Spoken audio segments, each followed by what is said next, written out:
దీనివల్ల మా ఆయనకి నాకు రోజు గొడవేనండి బాబు.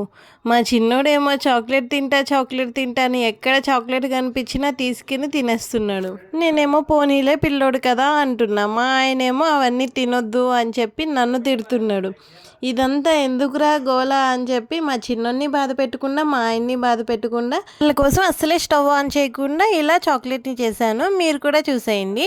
ముందుగా మిక్సీ జార్లోకి కోకో పౌడర్ తీసుకున్నాను. కోకో పౌడర్ ఎంతైతే తీసుకున్నానో దానికి డబల్ క్వాంటిటీలో బెల్లం, అలానే నెయ్యిని కూడా సేమ్ క్వాంటిటీలో తీసుకున్నాను. మీరు నెయ్యి బదులు వర్జిన్ కోకోనట్ ఆయిల్ కూడా వేసుకోవచ్చు. దీన్ని అంతా బాగా పేస్ట్ అయ్యేలాగా మిక్సీ పట్టుకున్నాను.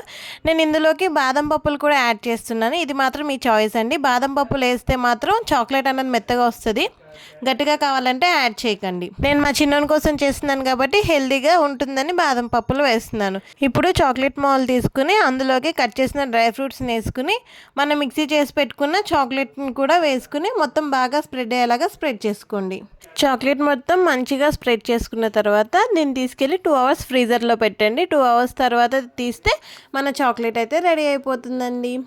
వీడియో నచ్చితే లైక్ చేయండి. మన ఛానల్ని సబ్స్క్రైబ్ చేసుకోవడం మాత్రం మర్చిపోకండి.